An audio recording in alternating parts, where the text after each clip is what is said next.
All right, come here. Okay. Say hello to everybody. Hello, everybody. Say hello, people. Hello, people. Nobody's there yet. My name's Josiah. Your name is Josiah? One day. Brandon's there. Say hey to Brandon. Hi, Brandon. My name is Josiah. Okay. And you want to tell us about, you want to sing a song for us? Yes. Which one? This is my story? Yes. Okay. This is my story. This is my song. Praising my Savior all the day long. This is my story. This is my song. Praising my Savior all the day long. All right, say hey to Eli. Hey, Eli. Say hey to Thomas Boyle. Hey, Thomas. All right, say hey to Nick. Hey, Nick. Okay, you gonna sing a different one? Yes. You sing Trust and Obey? Jesus loves me. Okay. Jesus loves me, this I know, for the Bible tells me so. Little ones to Him belong. They are weak, but He is strong. Take care, Amen. All right, you want to say bye now? Okay, say bye. Bye. All right, be a good boy. All right, there's my apology for the technical difficulties and everything else falling apart. I don't think anything can make amends any better than just having Josiah come sing. So there we go. My greetings to everyone, to Nick, to Brother Boyle, to Brandon, to Eli, and to whoever else may be joining in. If you aren't aware of what just happened, I'm trying out a new system for our live stream that will help us when we get to doing it better in the future with the regular church services. And so in trying to do that, I was giving a test run and the test run failed. So I had to make a very quick change of plans to move into the church and set up my study here in the church. And so we had just barely got started. It's good that if it was going to mess up, that it did it at the beginning. So I appreciate everyone joining in. I want to say again, that if this is the first time that you've been a part of one of these particular Bible studies, the Bible study we're doing tonight, I call it an interactive Bible study because of the fact that I get close to my computer and put myself in a position where I can see your comments. I can communicate with you. I can try to answer questions and all that kind of stuff. So I'm just going to ask that if you're watching, you leave me some kind of comment to let me know that you're there. That way I can have communication with you. And then also, of course, if you have questions or stuff during the lesson, you also have the capacity to ask me those. You're welcome to do so. So I see we have someone named Elisha. So my greetings to you as well as you're coming in. And then, of course, as I've said always in the past, we have Nicodemus as our moderator over on YouTube. We have Elijah as our manager over on Facebook. And so if I'm in the middle of something and don't get a chance to answer you, one of those fellas will, if you'll just post comments, questions, that kind of stuff. So again, as you're coming in, please leave some kind of comment, something letting me know that you're here and you're part of the Bible study. This is our last study in the book of Habakuk. We'll be finishing chapter number 3 tonight. So I do appreciate you coming in and joining with us. Also, just as another thing of introduction to what this study is about, is I'm not trying to necessarily mine out every little bit of gold in every individual verse of the chapters. I am trying to hit the broad views of the questions and what's going on, the discussions, because if you're not aware, Habakkuk begins with the first two chapters as part of a conversation between God and Habakkuk, discussing how a holy God could allow Israel to be judged by the Babylonians, how they could be allowed to go through certain things that they're going to face, how they could be persecuted in this way, and so forth. However, chapter 3, as we introduced a minute ago, is a little bit different. Chapter 3 is entirely from Habakkuk's side. It is a prayer that is meant to be sung as a song.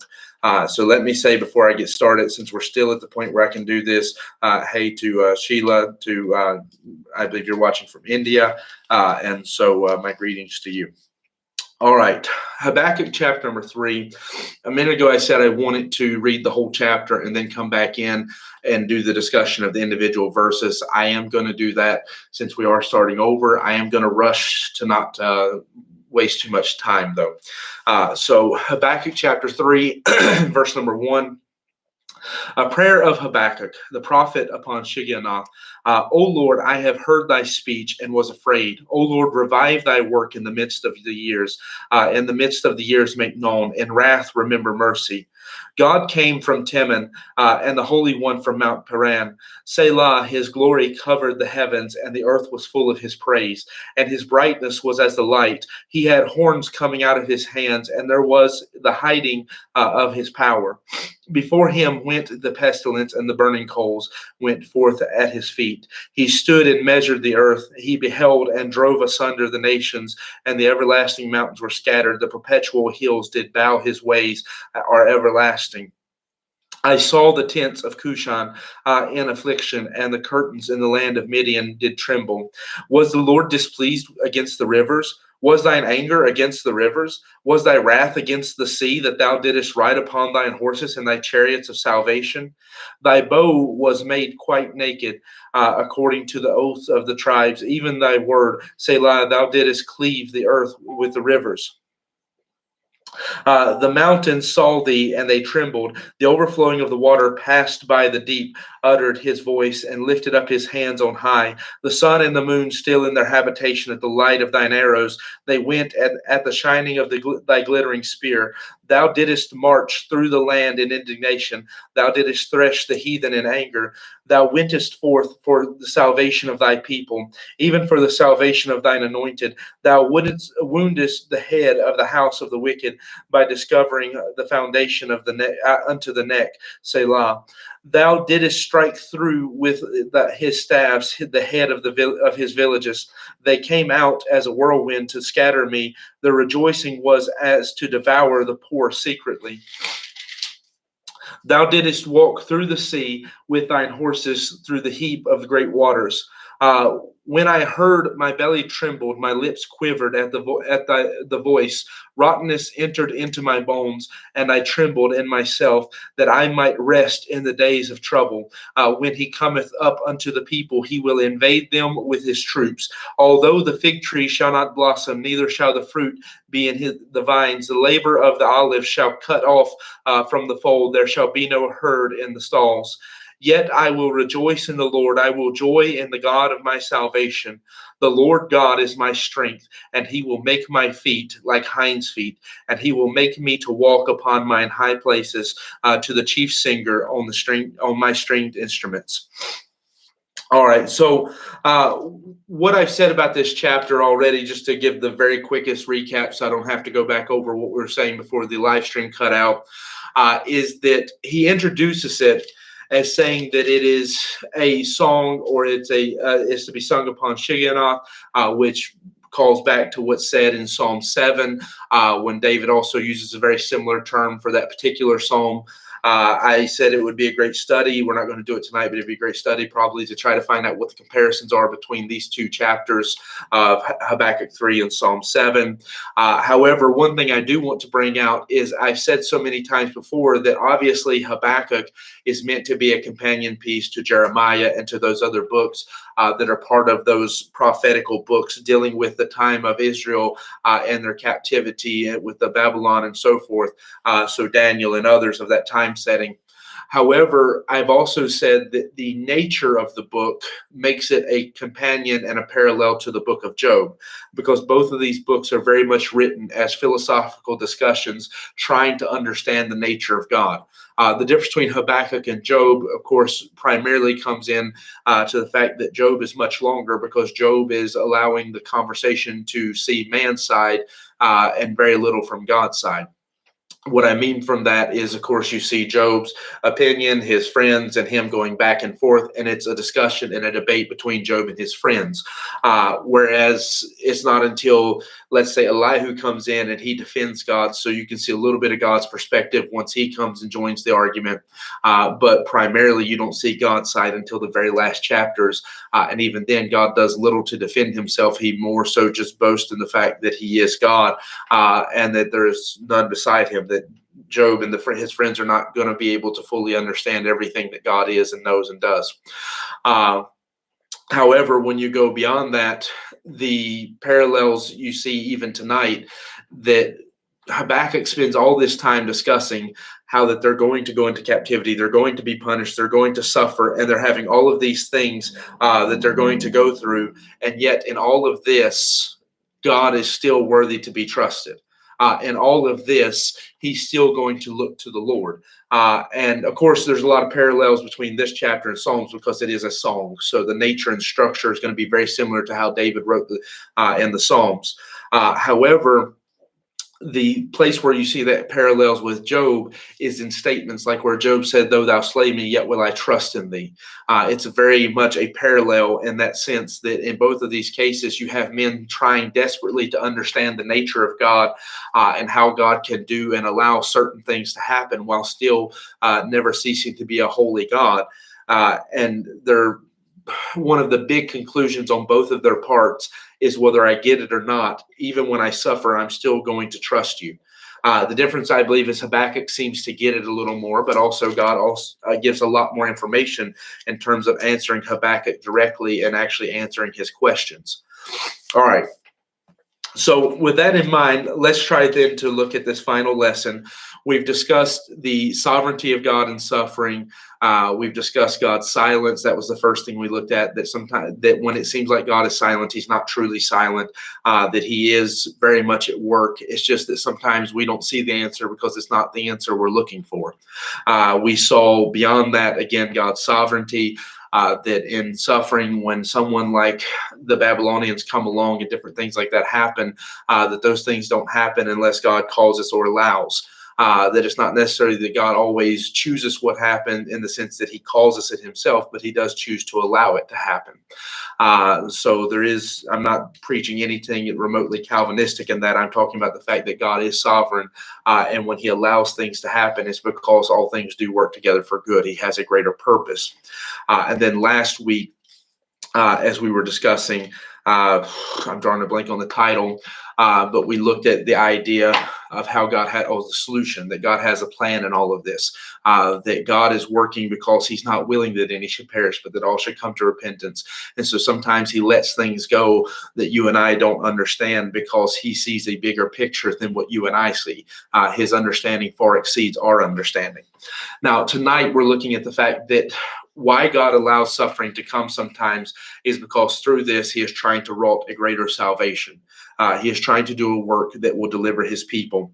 And what I mean in that is, when you see God's chastisement, God chastens for a reason.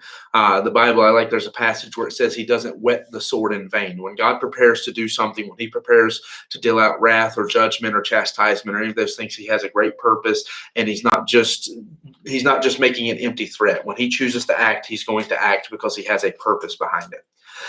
So what I want to do before we really probably bring that thought out more, because that's the primary thought of the message tonight, is I want to put a greater focus on the first part of the chapter, because it's actually quite beautiful what Habakkuk does.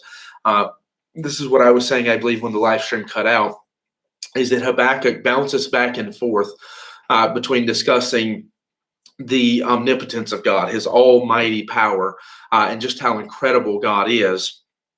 And while also discussing that, he also discusses some of the things God has already done. So it's a beautiful lesson in terms, some people have even said that they believe Habakkuk wrote this particular chapter. God gave it to them as a song for their time of captivity to remind them just who God is and what God has done for them. And I could see that because that's what it seems like he's trying to convey, is a lot of the nature of what he's learned throughout this book about who God is, and also some lessons about what God has done in the past. So let's first go back and read verse 2. O Lord, I have heard thy speech and was afraid. O Lord, revive thy work in the midst of years. In the midst of years, make known. In wrath, remember mercy. See, what Habakkuk is looking at is, having heard what's going to happen with the Babylonian captivity, having understood some of that, he is now realizing that it has to happen, that it's going to come to pass. There's no changing God's mind on this, that when it comes to Israel, God has been long-suffering for far too long, and it's time for a spanking. That he's been that parent who has given warning after warning after warning, to the point where it's enough. It's enough. Now it's time to deal with it. I've given that example with myself, that I love my son, so I want to be merciful. And so many times I will fuss at him, Josiah, stop it, Josiah, stop it. But then at some point, when he hears me say, okay, when he hears those words, he knows it's enough. It's done. That there's no pleading, there's no begging. You can try to fix the problem. It doesn't matter. But at this point, you have merited a spanking, and it is coming. That's essentially what Habakkuk has come to the conclusion of understanding in this part of the book, is he realizes the chastisement's coming. But there is a beautiful lesson in this. As much as he wants mercy, he's also made to understand by God that chastisement must be fulfilled. It must come before mercy can be had. That God already showed mercy. He already was long-suffering. He already let things go. Now is the time for chastisement, and after this, mercy can be discussed. That's determining how, depending upon how we react, mercy can be had. And so it's a beautiful lesson. Part of that, again, comes from him building upon the very idea of who God is in the first place. Part of that will come by building on God's love for them and what he's already done for them in their history. So we'll bounce back. We're not going to read the verses necessarily in direct order. So like I say, he bounces between those two thoughts, so much as we will try to go and look at the individual thoughts in the order that they appear. So verse 3 and verse 4 says, God came from Teman, and the Holy One from Mount Paran, Selah. His glory covered the heavens, and the earth was full of his praise. His brightness was as the light. He had horns coming out of his hands, and there was the hiding of his power. Now, when you see that idea of the horns in the Bible do represent power. They represent authority. You'll see in prophecy a lot of times they're used talking about kings. You'll find other passages beyond this where God talks about using his horns to push the kings of the earth and move them in the direction he wants. So it is a picture of power. And he's saying in his hands, he holds power. He holds authority. He holds the kingdoms. All of this stuff is completely under his control. But it's actually what stands out more to me is what come in verse 3. And that's the discussion of this fact that when he brings in that God came from Teman and the Holy One from Mount Paran, that's almost a direct quote from Deuteronomy 33:2, when he's talking about God giving the law to his people. And I'm going to try to pull it up real fast and read that to you again. Changing computers means that some stuff that I had already pulled up and ready to go is not ready to go. So I apologize for the unprofessional hangups and delays, but that's part of media-based ministries. Electronics are not nearly as dependable as we like to pretend they are. So Deuteronomy 33 and verse 2 says, and he said, the Lord came from Sinai and rose up from Seir unto them and shined forth from Mount Paran. And he came with 10,000 of his saints from his right hand with a fiery law for them. So you see, it's a very similar. It's almost a quote from what's being said in Deuteronomy. There's a little difference to what's being said, but I feel like this is a callback to Deuteronomy 33 and verse 2 there, where he's referring to the fact that just before they left Sinai and went into Paran, into those areas, that God gave them the law. And I believe the significance of that particular statement is in verse 4, in verse 3, he's reminding them that God made agreements with them, that God met them on the mountain. God made a covenant with Moses and with, I believe it was 70 elders who come up to the mountain with him, that God is not doing anything wrong in punishing them, that he's not doing anything wrong in chastening them, that they agreed to listen to him. They agreed to obey his commandments. They agreed to follow him and let him be their God. They're the ones who went back on the commandments. And then in verse 4, like I say, he brings out this beautiful thing as he talks about this idea of he had his horns in his hand, that he's controlling the authorities and the governments and everything of this earth, that it's all, let's say, pawns in his hand to be moved and manipulated however he so please. I always love that verse in Proverbs where he says, the heart of the king is in the hand of the Lord, and as the river of water, he turns it whithersoever he will, to understand that there's never a point where God's not in control. So the first two thoughts that he is trying to establish here with them, of course, being that I gave you the law, we made an agreement, you're the one who broke it.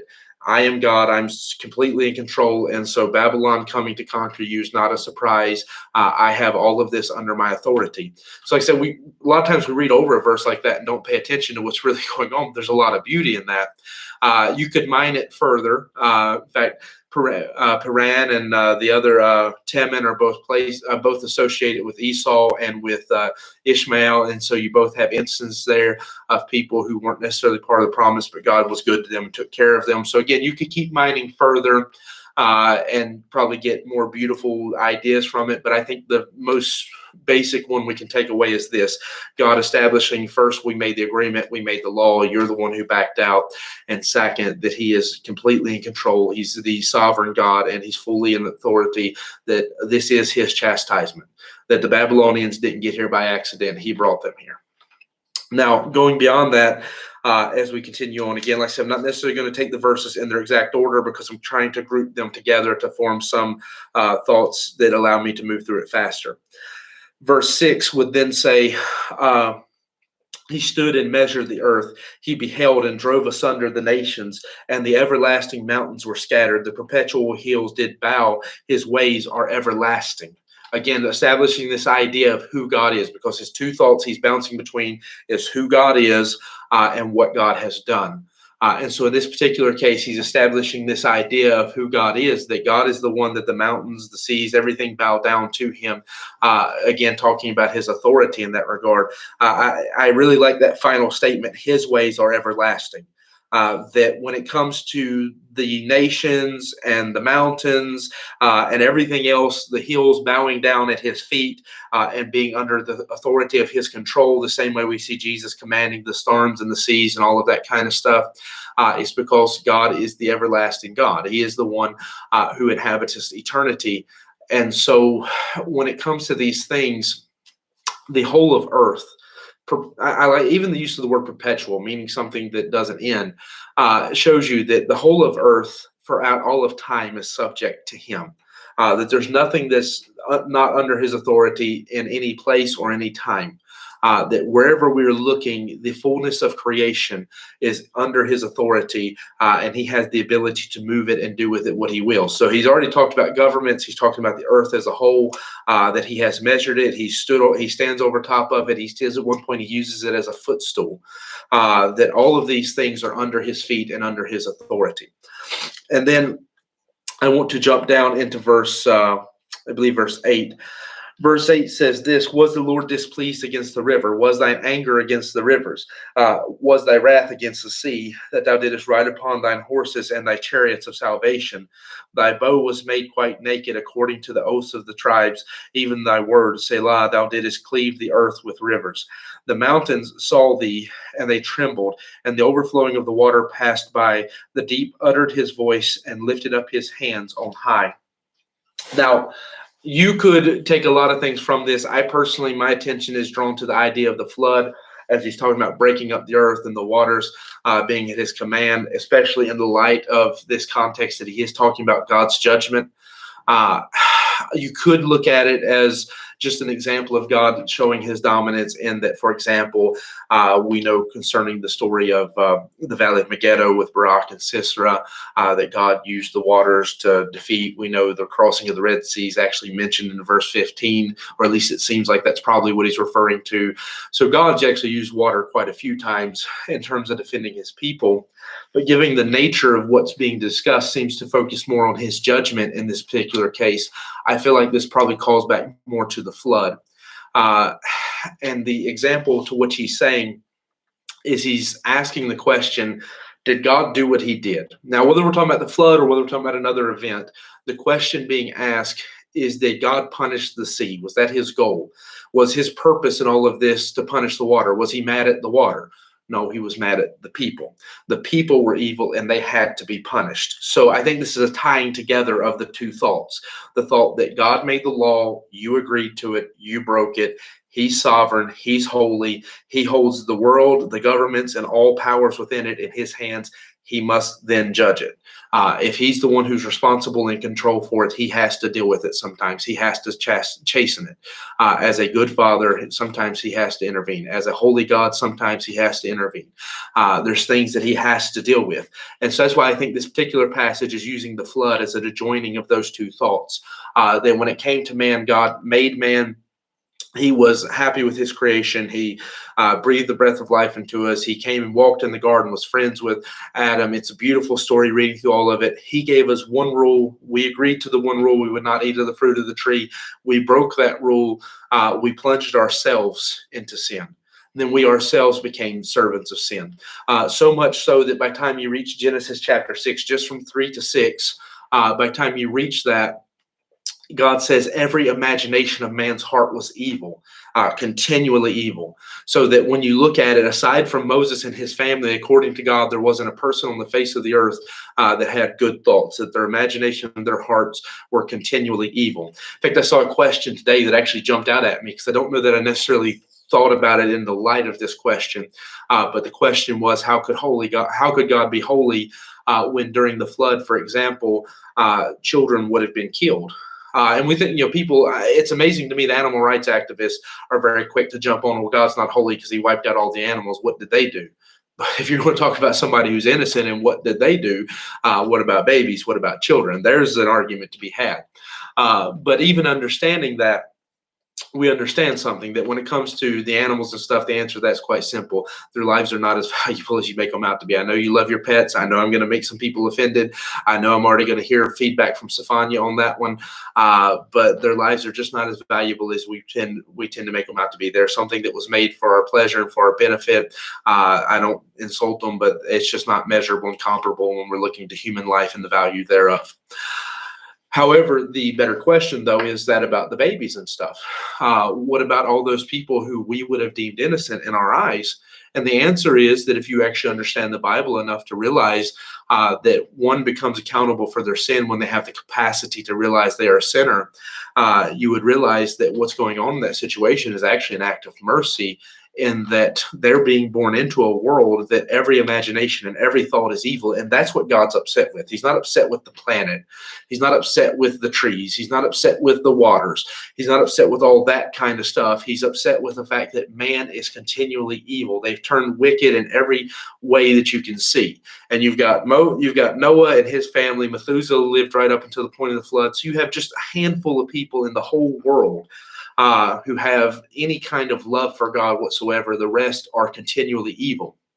And so what God did with the flood, that contrary to what some would see as an act of mercy, is that he took a people who were condemning entire generations to hell by turning their hearts and minds away from God, bringing them up in a world where there was no love for God, no understanding of God, so that they were never given any light or any hope or any chance of salvation. And he took those people, and for the ones that were younger and hadn't made that decision for themselves, he delivered them from that world. Yes, the deliverance was through the flood. Yes, it was through a severest of all chastisements imaginable. But you fail to understand just how evil it was before the flood if you don't understand what I'm saying. You fail to realize what God means when he says every imagination of man's heart was evil. It's not like the children's books say, and they were just cruel and unkind. These people were evil in every imagination of their heart. And that's why God said it repented him that he even made them. Reasonable course of action was to cut out the infection. That's why we don't call a doctor cruel or unkind when he cuts off an infection to save a life. When he amputates a leg in order to save the body, we don't call that a cruel or unkind person. He's someone who's trying to save the health of the body. And so for the sake of the human race to not be extinguished, any hope of salvation after one generation passes away, the last family who really loved him, it was for the betterment of mankind that they give a chance to start afresh with a family that loved God.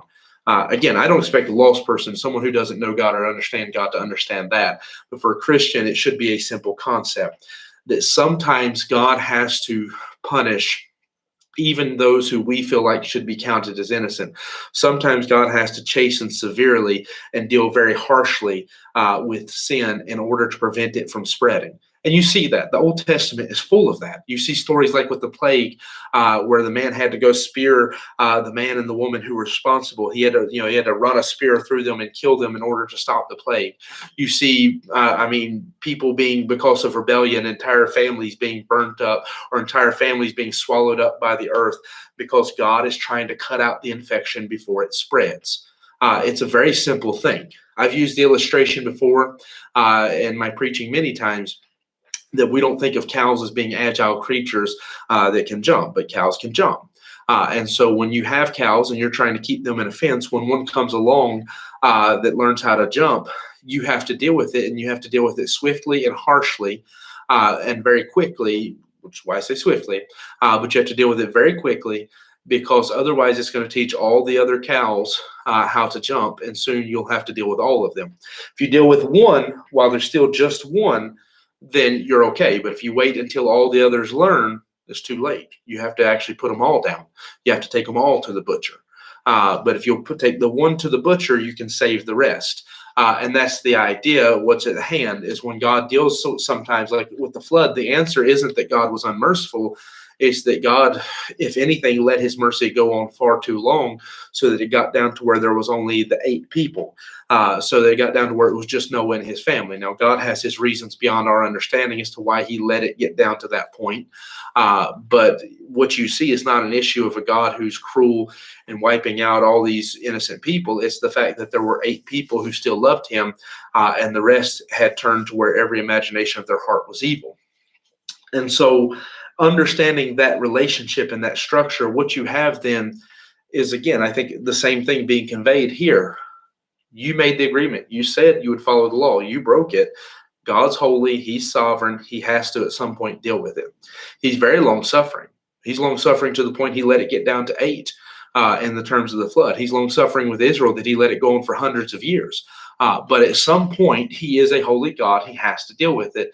And the point of the chastisement is the same point as the amputation. Sometimes you have to cut out the infected area to preserve the strength and the health and the life of the body as a whole. And so it's not that God does these things for no reason. He didn't cause the flood just for the benefit of purging the earth or whatever. It was because he was looking at delivering mankind as a whole, the human race as a whole, from the direction it had so clearly went. And he waited until the last minute before he had to do it.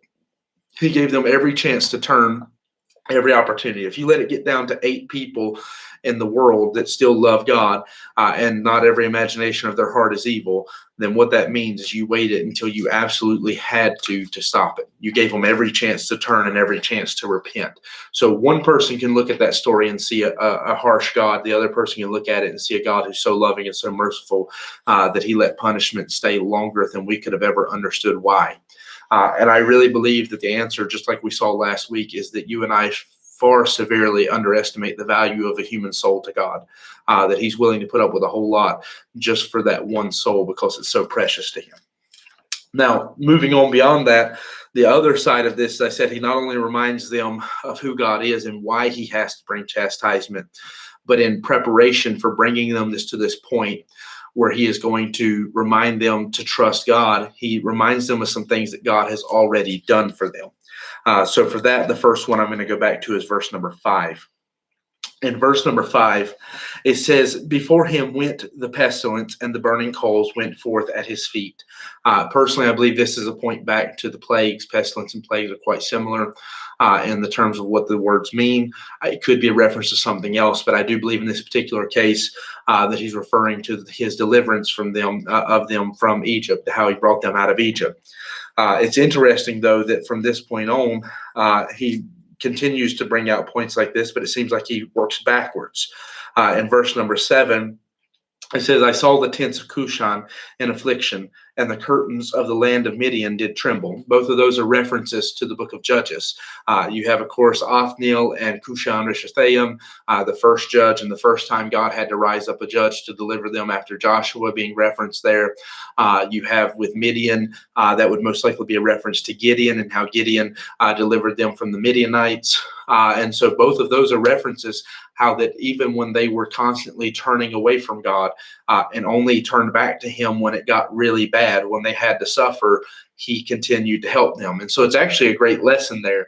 The point is that even now, if you turn, it doesn't change anything. God still has to judge them, is because he's already given them that chance. He's already let them have hundreds of years of, okay, it's time for a punishment. It's time for a spanking. Oh, I'm sorry. And then him letting them go.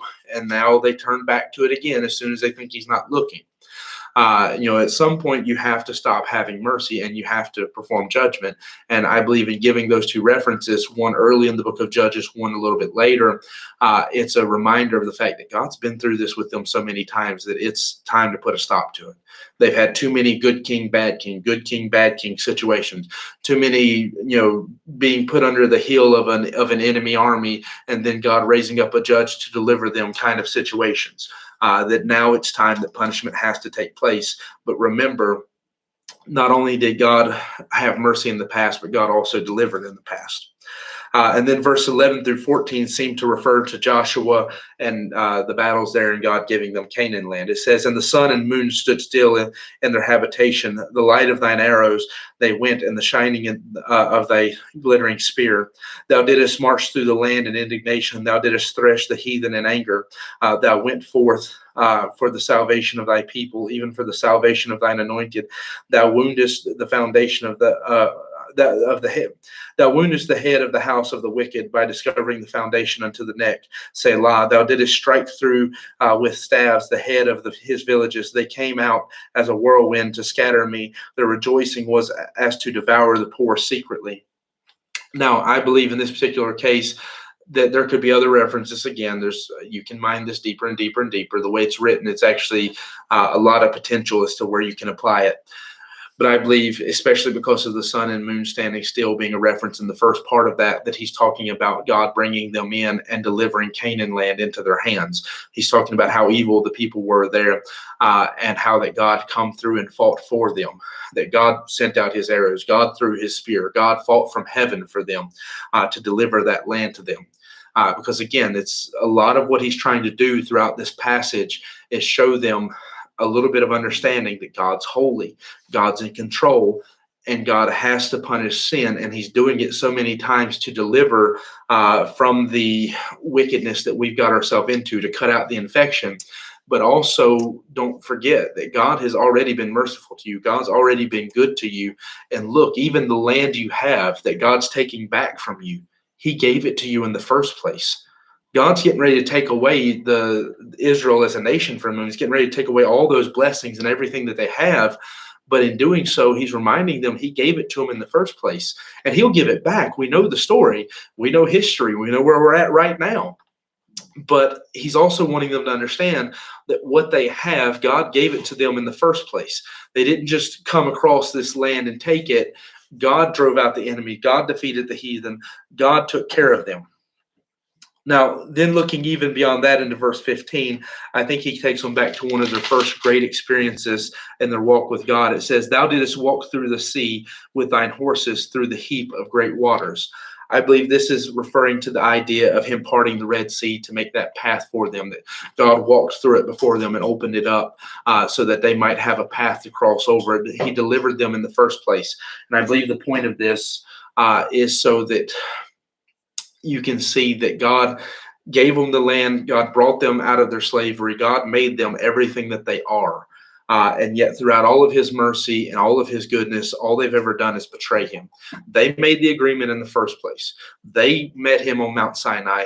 They said, you can be our God and we'll be your people. We'll keep your commandments. And yet they never followed through on their side of the agreement.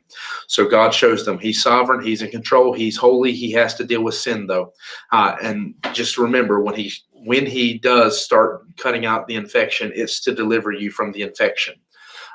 He then takes and also proceeds to show them that God has already been merciful. He's already delivered you from enemy after enemy. And whenever you pretended to repent and said you were sorry, and he let everything seem like it was okay. But now it's coming to an end. Punishment has to come.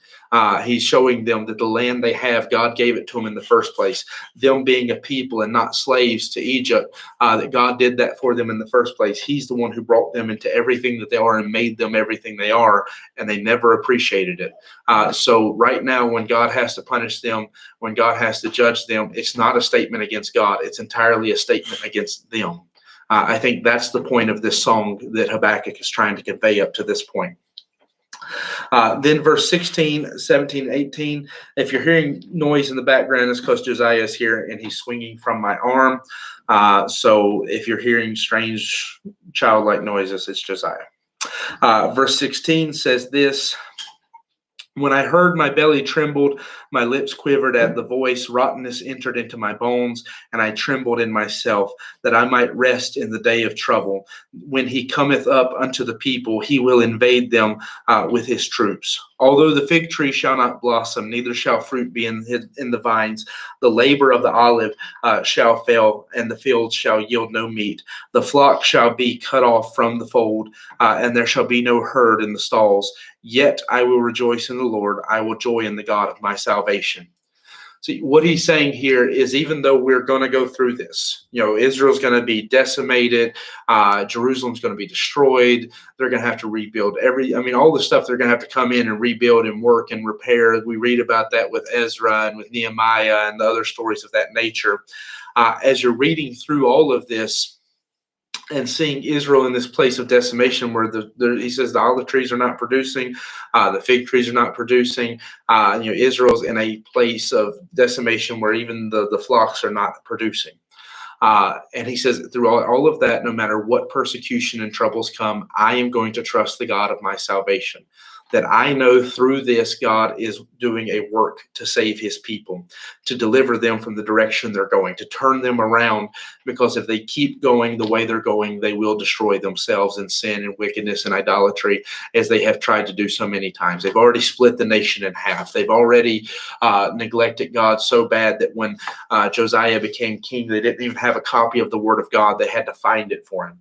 They've already, took every step they could to get away from God. At this point, it's almost mind-boggling to imagine how God let it go on so long, when you really step back and read the evil things that go on during the time of the kings. And yet through all of that, God was merciful. God was long-suffering. God put up with it. But the infection is too bad. It can't be healed anymore. The infection is too deep. It has to be cut out. And so what he's saying is, I look back on my God and I see all those things we've already discussed, and I realize that I can trust him. He's a surgeon who's worthy of my trust. And if he says it's time to cut out the infection, it's time to cut out the infection. If he has to amputate, he has to amputate. I trust what he's doing. And so the lesson to learn in our time of suffering is that when God decides it's time to intervene, God's testimony is that he is long-suffering beyond anything you could ever imagine. His mercy exceeds anything that we could ever begin to expect from anyone. His goodness is far beyond anything we could ever deserve. And so when God does finally intervene, we deserve it. When God does punish, when God chooses to exercise wrath, when he does choose to chasten his people, we know that we deserve it. And we also know it's for our good, that he is a deliverer there delivering his people. Even verse 19, it says, the Lord is my strength. He will make my feet like hinds' feet, like deer's feet, that he will make me to walk upon mine high places. And he says this is to be to the chief singer upon the string instruments. What he's saying then is actually quoting from something David said quite a few times in the book of Psalms. But David made that picture that God would give me feet like a deer, or like even the goats that climb in the mountains, that no matter how rocky or how unstable the soil gets. I mean, you see these goats climbing up the side of a mountain, and it's just unbelievable how they could even get up there. It's even a professional rock climber, you couldn't imagine scaling these walls, and yet you see these goats climbing it. You see these deers walking with security and safety, even in the most unimaginable and dangerous of situations. And he's saying that I'm trusting God to be my strength, and trusting God to deliver me in that same way, to strengthen me and make me able to pass through all of this. That this Babylonian captivity is going to be unimaginable. It's going to be more horrible than we even realize yet. But I'm trusting God to be my strength and deliver me through it. So that's why I say this is very much a parallel to Job's statement of, though thou slay me, yet will I trust in thee. It even shows you, we already showed you back in Habakkuk chapter 1, verses 12 and 13, that he told us that he already understood this was not for their destruction, but for their deliverance. It says in Habakkuk 1 and verse 12, art thou not from everlasting, O Lord my God, mine Holy One? We shall not die, O Lord. Thou hast ordained them for judgment, and Almighty God, thou hast established them for correction. Thou art of purer eyes than to behold evil, and canst not look on iniquity. Wherefore lookest thou upon them that deal treacherously, and holdest thy tongue when the wicked devoureth the man that is more righteous than he.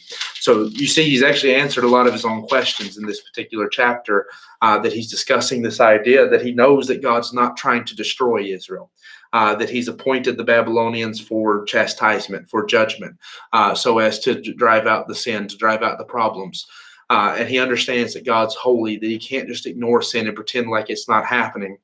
But he's still at that point struggling with how God can let all this happen. He's still trying to reconcile how a holy God could let the Babylonians be the instrument of his judgment.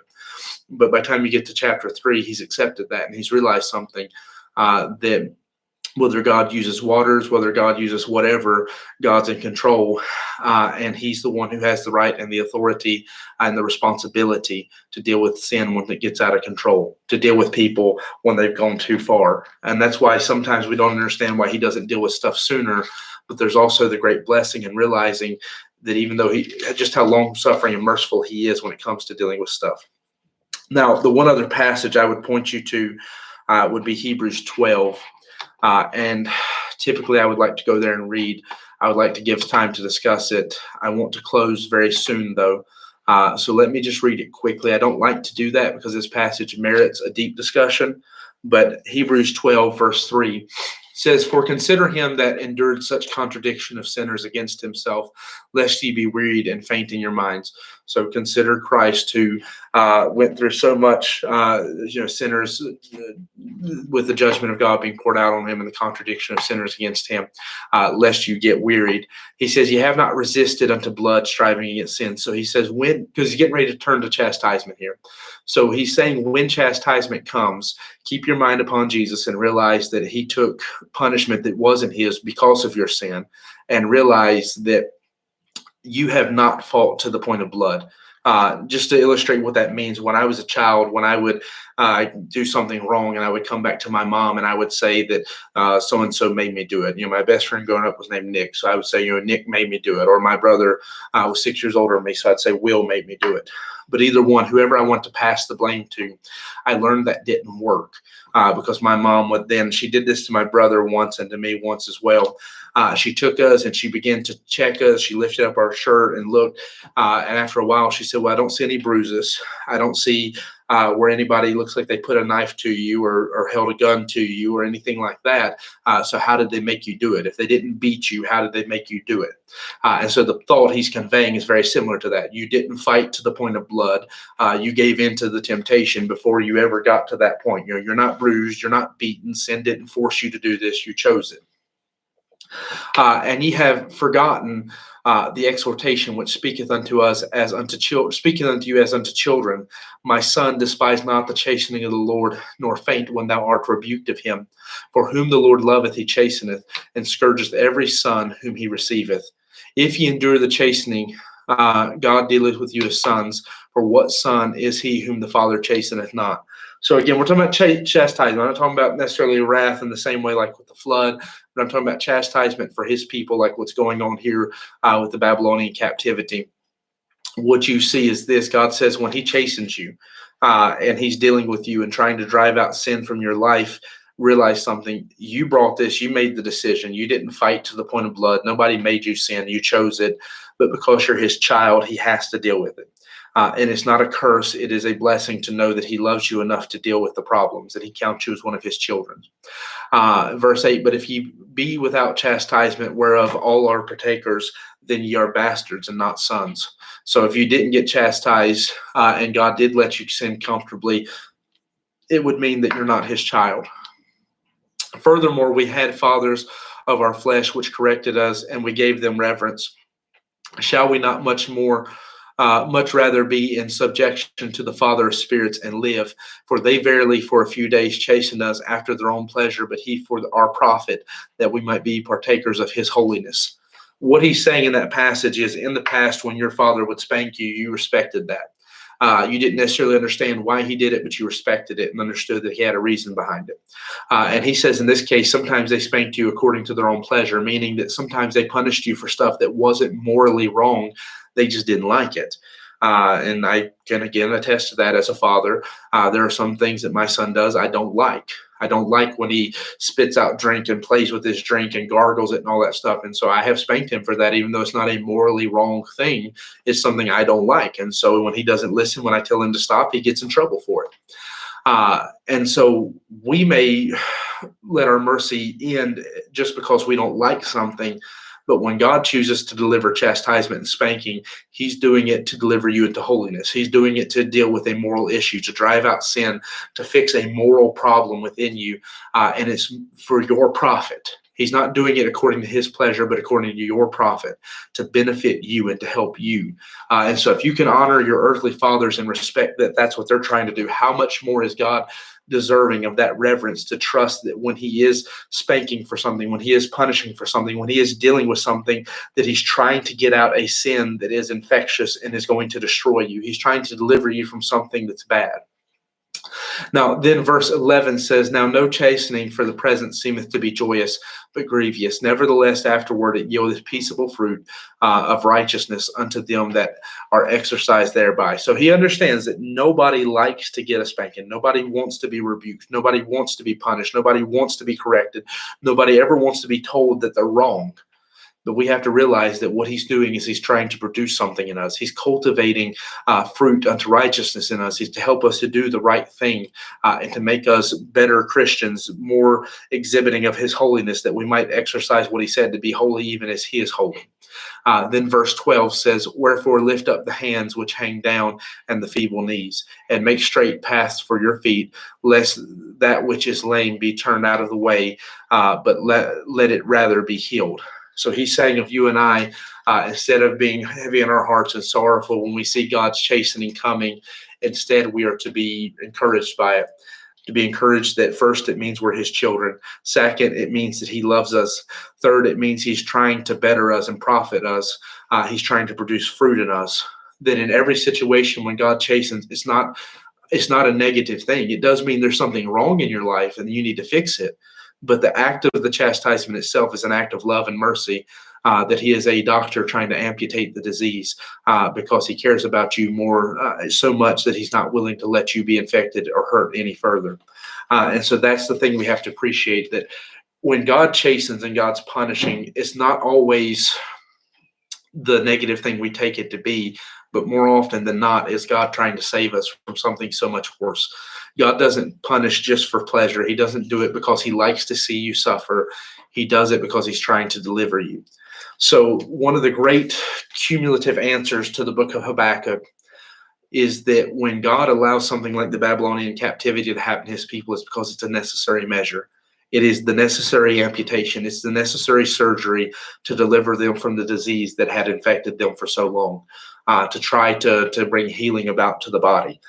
That's why God allows something like this to happen. That's how a holy God can deal with his people, the same way that a loving father chastens his son. The two are not separate. They're synonymous. A loving father will chasten his child. And that's what he's dealing with here. A good surgeon will do surgery when it's necessary. That's the point being made. And so as our great physician, his primary concern is our spiritual health, our holiness. And if that means that sometimes we have to lose some happiness and some of those things, holiness comes as a priority. All right, so we went past our proper time to stop. We've got a few minutes left in terms of trying to keep it within an hour. I'm going to go ahead and give a chance if somebody has a question or something they want to discuss. Obviously, that's the point of this Bible study. This is the one where I give you a chance to talk with me. So that's why I'm trying to staying so close to the computer and all that stuff. So does anybody have a question, an idea, or a thought for me before we try to wrap this up and give some closing thoughts maybe? All right, let me give my greetings. I see Brandon come in, Brandon Bowles, and then I also see that Diana Price and then Sherman Smith, our good friend there from Meadows Baptist, that he come in as well. So let me give my greetings to you and some others. Jonathan Martin come through, so I may have missed some of you. But my greetings to everyone who's still there. All right. Any questions?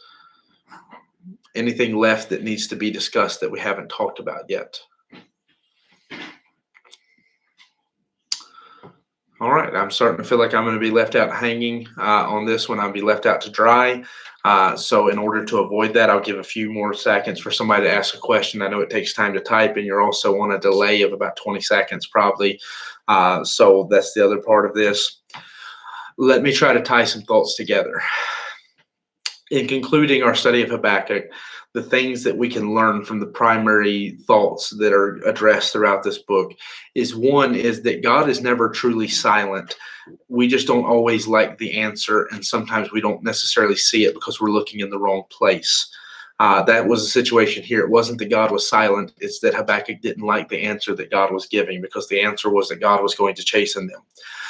When it comes to God's sovereignty, God is never caught off guard by anything. Nothing ever happens by accident or mistake. In every situation, God either allows it or causes it to happen. That in the situation of this Babylonian captivity and everything else, God has so many times orchestrated and put the pieces in place in ways that you and I don't really appreciate the level of detail God has put into it. In fact, I would say all the time we fail to appreciate that. But God is still very much sovereign and working throughout all of this. The issue of God's solution, what is he doing? What is his purpose? What is his plan? The answer is that God is working to a greater ends and a greater purpose. We've addressed it a little bit tonight. Primarily, we see that, like, for example, why does he let things go? Why did he let Nebuchadnezzar get by with his pride and stuff for so long? Because that was the issue that's dealt with more in chapter 2, is to understand that when it comes to these things, God cares so much and puts so much more significant value upon the human soul than you and I even begin to realize. That what happens is this: he's willing to put up with a lot more than you and I would, because he's giving full time for us to turn. He's giving so much opportunity. He's far more long suffering. And so he very much has a plan. But that plan sees farther than you and I see. It's more involved than you and I are. And then, of course, tonight, concerning his salvation, the thing to learn and remember and understand about God and suffering is that he is a father who is trying to chasten and drive out certain sins. He's a surgeon trying to cut out certain infections. And so the chastisement and the suffering is not to hurt you, but to save you. All right, Eli asked the question of how we should see the difference between God's will and chastisement. Let me correct your question by saying this: God's chastisement is to direct you toward God's will. So there's no way of seeing a difference between God's chastisement and God's will, because one is meant to push you towards the other. So maybe the question is not phrased exactly how you mean, or maybe I'm not understanding the point. But in terms of chastisement is giving a spanking. So if I can illustrate it like this: my child should know my will because I told him what I want. So Josiah is my example here. When I tell Josiah to do something and he doesn't listen, and I tell him again to go do something and he doesn't listen, and I tell him again to go do something and he doesn't listen, or the opposite, I tell him to stop and he doesn't listen, whatever situation that may be, I have spoken and he ignored my word. Chastisement's what comes after that. It's me spanking him in order to wake him up and tell him you need to listen. It's me driving out the pride and getting his attention so that he'll listen to what I'm trying to say to him. So in terms of the distinction between chastisement and God's will, it's not that they're remotely different things. It's that first God tries to speak to you through his word, through preaching, through the Holy Spirit. He tries to speak to you. He's very reasonable. But when we don't listen to his voice, when we don't listen to his word, we don't listen to the Holy Spirit, we don't listen to the preacher, we don't listen to God trying to talk to us, then what has to come after that is a spanking. It's chastisement. And so you see that that's very much what the relationship between chastisement and the will of God. Now, the next step of that is, of course, what I believe to be the wrath of God, that I believe that when it comes to God's children, that there comes a point that there are some sins unto death, and there are some things that if chastisement doesn't get the point we refuse to listen, God has to deal even more severely in the point of taking someone out of this world. But that's a whole other issue beyond this. All right. So, Eli, hopefully that answered your question. Again, like I say, maybe I misunderstood it, or maybe it was misphrased. I don't know. But I think hopefully that answered your question in regards that there's not necessarily a difference between chastisement and the will of God. Chastisement is something meant to drive you toward the will of God when you're already being stubborn and not going toward it. All right. I don't know if I have any other questions. It's time to close. It doesn't look like I have any questions coming in. I don't have confirmation from Eli as to whether or not he's pleased with the answer he got. So he's just going to have to take it if he doesn't say something quick. Okay, I got a yes. We're confirmed that he's good to go. So I appreciate you joining with us. I hope this study in Habakkuk has been a help to you. I feel like it speaks to the time we live in as we're seeing God either causing or allowing things to go on that very clearly seem like chastisement, like he's trying to wake us up and get our attention because we're not listening. And in this situation, we at least get some answers. That right now, God's not remotely silent. You just may not like or see what he's saying. So you need to be very careful to listen and see what God's trying to tell you right now. So that's the point of chastisement, is to get your attention. God is very much in control. He's very much sovereign and at work right now. He's not just sitting back, ignoring these things. He knows what's going on, and he has either caused or allowed it. That God does have a plan through all of this, and his greater purpose is always going to be involved in the value of a human soul and the deliverance of someone to him. And then finally, we have to realize that the reason why God lets us go through some things is to cut out some stuff. So, for example, why are churches going through some of what seems like persecution that they're facing right now, with churches having doors closed and stuff like that? Maybe, just maybe, the answer is that God is trying to get our attention and cut out some of the cheap, half-hearted Christianity that we've let go on for far too long. He's trying to drive us back to a sincere Christianity, because his wrath is soon to be poured out. We know that the time of the tribulation is drawing near, the rapture is drawing near, all of that's drawing near. And so maybe, just maybe, some of what's going on is to get our attention and give us a chance. It's a spanking to wake us up, because soon there's going to be a greater tribulation, a greater trouble. And this is just a chance to try to drive out some of the problems, cut out some of the infection that has spread throughout Christianity, and to cut out some of the cheap, half-hearted Christianity that we've accepted for far too long. Sadly, knowing the nature of man, we will respond in the negative. But I do believe that that's a large part of why God has allowed or caused to happen some of what has happened in recent times. All right, if you made it through the study, as always, I ask you to leave an amen. And let us know that you made it through.